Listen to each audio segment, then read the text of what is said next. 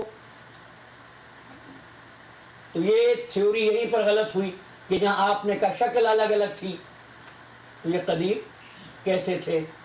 لیکن بات ابھی بھی واضح نہیں ہوئی، میں اور واضح کرتا ہوں۔ یہ ذرات آپس میں ملنے لگے۔ اب پوچھنا یہ ہے یہ ذرات کس طرح ملے؟ کیا سب ساکن تھے یا سب متحرک تھے؟ انرشیا تھا یا موشن تھی؟ یہ ذرات کیسے ملے؟ کہا کہ سب اگر ساکن ہوں تو مل نہیں سکتے، اگر سب ایک رفتار سے حرکت کر رہے تھے تو مل نہیں سکتے۔ سائنٹیفک تھیوری ہے، پیش کر رہا ہوں، تو مل نہیں سکتے۔ لیکن یہ کہتے نہیں ملے اور مل کر نظام شمسی بنایا۔ بھئی ایک میدان میں دو کاریں کھڑی ہیں ایک روڈ پر، دونوں 60 میل فی گھنٹہ سے چل رہی ہیں، کیا دونوں مل سکیں گی؟ ایک ماڈل کی کار ہیں دونوں۔ میں بہت زیادہ ٹیکنالوجی سے واقف نہیں، لیکن میرے مولا کا بڑا فضل ہے مجھ پر، اس لیے اس عنوان کو واضح کر رہا ہوں آپ کے سامنے۔ اگر دونوں ساکن تو نہیں مل سکتے، اگر دونوں ایک رفتار سے حرکت کریں تو نہیں مل سکتے، تو ماننا پڑے گا ایک کی حرکت تیز ہے ایک کی حرکت سلو ہے، تبھی تو ملے گی نا۔ اگر ایک کی حرکت سلو ہے اور ایک کی تیز ہے تو ان کی سست روی اور ان کی تیز رفتاری باہر سے آئی یا ان میں موجود تھی؟ اگر باہر سے آئی تو یہ تو قدیم ہے، باہر کی بات ختم۔ اگر ان کے اندر تھی تو کیسی بات کہ ایک کمزوری پیدا کر دے ایک سبب تیزی پیدا کر دے۔ اب عزیزان محترم دوسری بات کہوں، ان ذرات میں قوت عاقلہ تھی قوت عاقلہ؟ قوت عاقلہ نہیں۔ اگر قوت عاقلہ نہیں تو اس نظام شمسی میں یہ نظم و ضبط کیسے آ گیا؟ سورج کا ایک وقت پہ طلوع ہونا، چاند کا ایک وقت پہ نمودار ہونا، ستاروں کا جگمگاتا نظر آنا، یہ ایک ساتھ کیسے ہو گیا؟ کیا ہو سکتا ہے قوت عاقلہ ہو؟ عزیزان محترم یہی تو مشکل ہے، جہاں ہو سکتا ہو وہ دلیل نہیں ہوتی۔ اچھا اگر قوت عاقلہ تھی، یہ قوت عاقلہ باہر سے تھی تو ان کے وجود کے ساتھ تھی؟ اگر قوت عاقلہ ان کے ساتھ تھی تو ہر ذرے کو زندہ ہونا چاہیے، لیکن زندگی کا تصور اس پوری تھیوری میں گئی نہیں۔ تین چیزیں پیش کی گئی، موالید ثلاثہ، جمادات، نباتات، حیوانات، انشاءاللہ ہمارا بیان آئے گا واضح کروں گا۔ زندگی کا تصور تو فقط نباتات و حیوانات سے آپ نے تسلیم کیا ہے، اور اگر قوت عاقلہ ان میں باہر سے آئی تو بتاؤ یہ قدیم یا قوت عاقلہ قدیم؟ یہ قدیم یا قوت عاقلہ قدیم؟ تو یاد رکھیے گا جو پہلا وجود ہوگا اس میں قوت عاقلہ ہوتی نہیں، اس لیے کہ اگر قوت عاقلہ آ جائے تو باہر سے ہوتی ہے، اس کے وجود کا حصہ نہیں ہوتی۔ اب کسی بھی وجود کو آپ اول تسلیم کر لیجئے عزیزان محترم، لیکن میں کہوں گا وہاں قوت عاقلہ نہیں ہے۔ اس لیے اگر آپ یہ کہیے کہ پہلے کوئی نور بنا تھا اور وہاں قوت عاقلہ تھی تو میں تسلیم نہیں کروں گا۔ دیکھیے میں پھر بھی ساتھ دے رہا ہوں سائنٹیفک تھیوری کا، پتہ نہیں یہ میرا ساتھ دیتے ہیں یا نہیں۔ میں تسلیم نہیں کروں گا کہ قوت عاقلہ تھی، نہیں، پہلے وجود میں قوت عاقلہ ہو ہی نہیں سکتی۔ کوئی شے اگر باہر سے آ جائے تو چیز ایک نہ رہی دو ہو گئی. یہی تو پوچھنے والے نے پوچھا تھا میرے مولا سے کہ بتائیے اللہ نے آپ کے جد کو کس نور سے خلق کیا, کس شے سے خلق کیا؟ تو فرمایا کہ اگر شے سے خلق کرتا, اگر شے سے خلق کرتا تو شے اول ہوتی, میرے جد کا نور اول نہ ہوتا.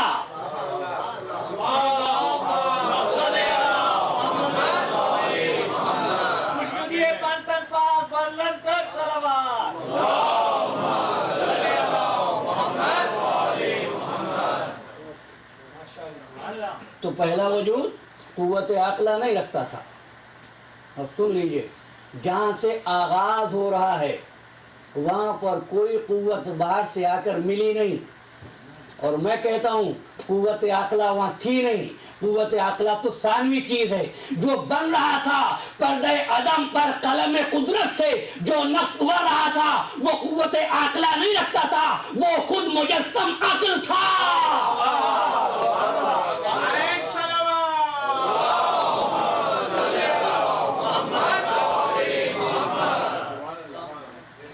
وہ خود مجسم عقل تھا. عزیزان محترم, ہم صفات اور ذات کو الگ الگ نہیں کرتے ہیں. لیکن میں کہاں لے گیا, لیکن میں کیا کروں, یہ اس وقت سے ہیں جس وقت یا نور خالق تھا یا نور محمد.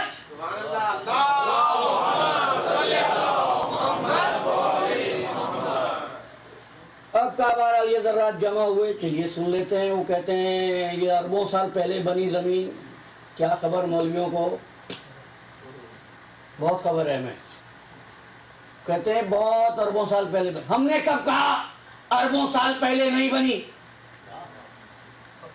ہم تو کہتے ہیں پتہ نہیں کتنے سال پہلے بنی. یا بنانے والا جانے یا وہ جانے یہ بن رہی تھی, وہ دیکھ رہے تھے.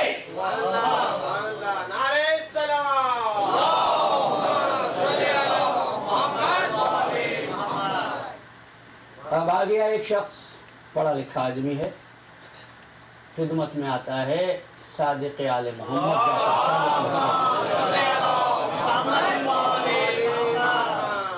آیا صادق آل محمد کے پاس, تعمیرات پر بات کروں گا انشاءاللہ. سوالات کرنے لگا, مولا ارشاد فرماتے گئے, وہ سنتا گیا. سب کچھ سننے کے بعد کہنے لگا ایسا معلوم ہوتا ہے کہ آپ نے اس نظام شمسی کو بنتے ہوئے دیکھا ہے. آپ نے بنتے ہوئے دیکھا ہے. جب یہ سنا نا تو فرمایا کیا کہتا ہے, بنتے ہوئے دیکھا ہے. جملہ یاد رہے. فرمایا سن غور سے اور یاد رکھ, پہنچا دے لوگوں تک. نحنو صنعناہا.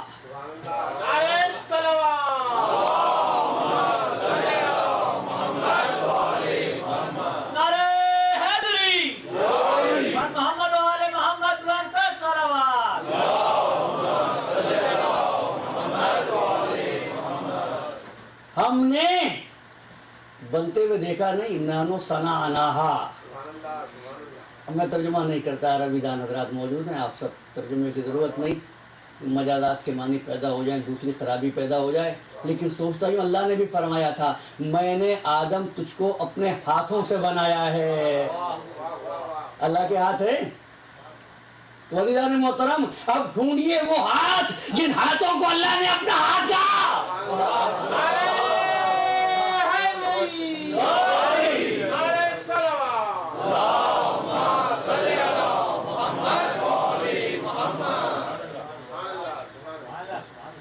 نحنو صنعناہا, صنعناہا, ہم نے بنایا ہے. ہو گیا نا شرک. اس لیے بعض لوگ کہتے ہیں مجلس نہ سنو.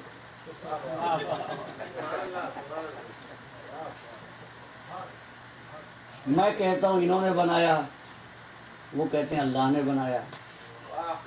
میں کہتا ہوں یہ ہیں جو صحت عطا کرتے ہیں, وہ کہتے ہیں اللہ صحت عطا کرتا ہے.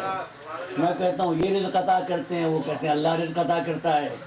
یہ کہتے ہیں وہ ہیں جو روزی عطا کرتے ہیں. میں کہتا ہوں یہ, وہ کہتے ہیں نہیں پروردگار. لیکن ہے نا فرق دونوں مکتب و فکر کا. میں کہہ رہا ہوں کہ میرا امام ہے جو رزق عطا کرتا ہے، میرا امام ہے جو صحت عطا کرتا ہے، میرا امام ہے جو پانی برساتا ہے. وہ کہتے نہیں اللہ پانی برساتا ہے، اللہ رزق عطا کرتا ہے، اللہ خلق کرتا ہے. بات ان کی بھی صحیح ہے، ہماری بھی صحیح ہے. اس لیے فرق اتنا ہے، ان کا جتنا تصور توحید بلند ہے، میرا اتنا تصور امام بلند ہے.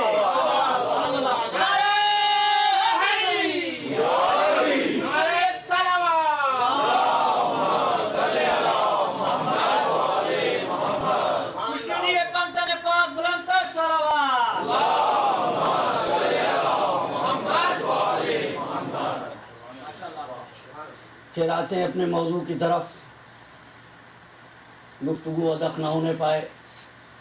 کہتے ہیں پھر آفتاب بنا سب سے پہلے. اب قدامت والی بات تو کسی کے ذہن میں نہیں رہی نا. آفتاب بن گیا، لاکھوں میل قطر والا، ڈائمیٹر والا آفتاب، جس کے 1 انچ میں، 1 اسکوائر انچ میں اتنی حرارت ہے جتنی 1,00,000 ٹن پتھر کا کوئلہ جلانے سے پیدا ہوتی ہے. اتنی حرارت میں کوئی جز الگ رہ سکتا ہے؟ کہتے نہیں زمین الگ ہو کے ٹھنڈی ہو گئی تھی. آپ شکر کا محلول تیار کریں، کرسٹل بنائیں، پھر ٹھنڈا کر لیں، کیا میٹھا نہ رہے گا؟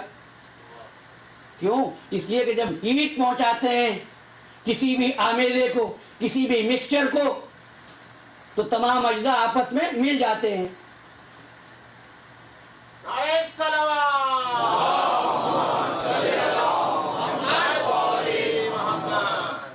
ایک گزارش کروں گا، اگر تھوڑا سا آپ حضرات اور آگے بڑھائیں تاکہ جو احباب بعد میں آتے ہیں.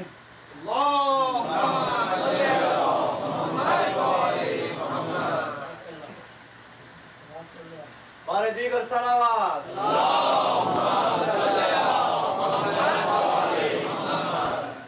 تو عزیزان محترم، اتنی حرارت میں اجزائے زمین الگ الگ کیسے ہو گئے؟ ٹھیک، یہاں تک بات پہنچی. اجزاء الگ الگ کیسے ہوئے؟ اس کی کیا توجہ ہے؟ اس کی کوئی توجہ نہیں ہے. الگ الگ ہو گئے، چیزیں الگ الگ ہو گئی. زمین جب تک اس کے ساتھ تھی بسیط تو نہیں، بمنزلہ بسیط تو تھی نا. حرکت ہو رہی تھی تیزی کے ساتھ، حرکت کرتے کرتے یہ ٹکڑا الگ ہوا، زمین بن گئی. عزیزان محترم، جب کوئی چیز حرکت میں آ جائے، نیوٹن لاز آف موشن یاد کریں، کیا وہ چیز رک جاتی ہے؟ نہیں. قانون سائنس خود یہ کہتا ہے کہ اگر کوئی چیز حرکت میں ہو تو اس وقت تک نہیں رک سکتی جب تک کہ اس کے مخالف کوئی قوت اس کو حرکت سے نہ روکے. یہ نیوٹن کا تیسرا قانون حرکت ہے. سائنسدانوں کی تھیوری کو سائنسدانوں کی تھیوری سے غلط ثابت کروں گا.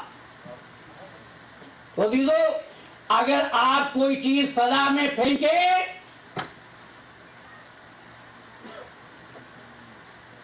تو پتھر پھینکنے کے بعد اگر آپ کے ہاتھ سے جائے تو گر جاتا ہے.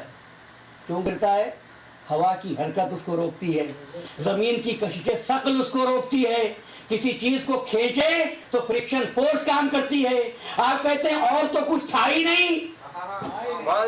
آفتاب اور آفتاب کا ٹکڑا، زمین الگ ہوئی تو پوچھنا یہ ہے جب الگ ہوئی تو وہ کون سی قوت تھی جو اس کی حرکت کو روک رہی تھی؟ اب انسائکلوپیڈیا کے پیج کھولیے، ختم ہو جائیں گے، جواب نہیں ملے گا. حرکت رکی کیسے زمین کی؟ زمین کیسے بنی؟ عزیزان گرامی مرتبت، تو اب تاریخ عالم میں دیکھنا، اگر کوئی ہستی ایسی نظر آ جائے جو نظام شمسی کے سیارے کو نہیں، نظام شمسی کے اس مرکز کو کھینچ لے،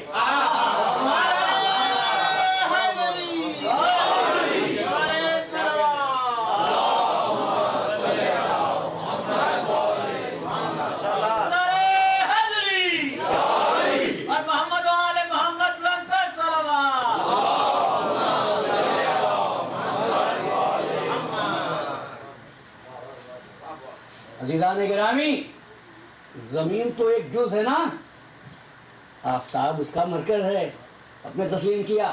شخصیت وہ ہے جو زمین کو کچھ نہیں کہتی، آفتاب کو کھینچ لیتی ہے۔ لوگ کہتے ہیں یہ معجزہ ہے۔ عزیزان گرامی، سورج کو پلٹانا کوئی معجزہ نہیں تھا۔ معجزہ کیا تھا؟ اس پہ غور کرنا ہے۔ معجزہ کیا تھا؟ دیکھیے، اس معجزے کے ساتھ یہ میسج ہے کہ دیکھو، اسرار کائنات اسی وقت تمہارے علم میں آئیں گے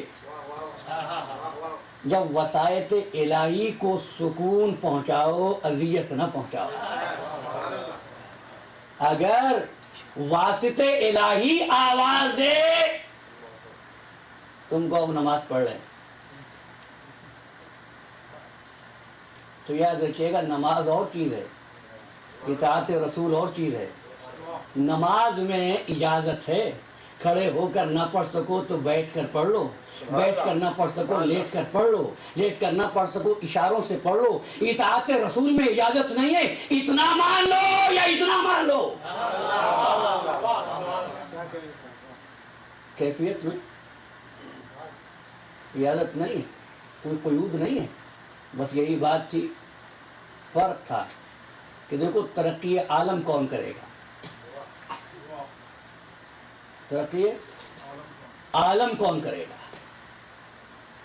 اس تسخیر کائنات کے چند چیزوں کو جان کر یہ سمجھ لینا کہ ہم نے فطرت کی اسکیم کو پا لیا اور بات ہے، چند چیزوں کو جان کر خدا کا انکار کر دینا تمہارا فیشن ہے، اور وہاں نظام کو تبدیل کر کے اپنے سر کو بارگاہ رب العزت میں جھکا لینا۔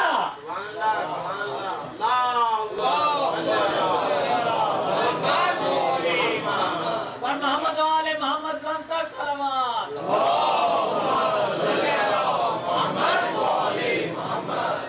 عزیزان گرامی،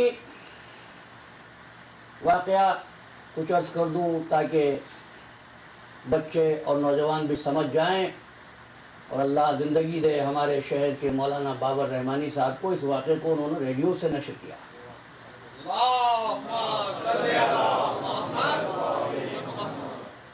کہتے ہیں کہ مولا کائنات کو سرکار ختمی مرتبت نے کسی کام سے باہر بھیجا، شہر سے باہر۔ اب یہ کام کرنے کے بعد جب میرے مولا واپس پہنچے تو نماز جماعت ہو چکی تھی۔ وضو کیا کہ نماز پڑھ لوں، لیکن نماز پڑھنے سے پہلے خدمت رسول میں حاضر ہوئے کہ جو کام سونپا تھا اس کے بارے میں آقا نامدار کو خبر کر دوں۔ جب تشریف لے گئے، حاضر ہوئے خدمت رسالت میں، سلام کیا، سلام کا جواب دینے کے بعد سرکار ختم مرتبت نے فرمایا علی بیٹھ جاؤ۔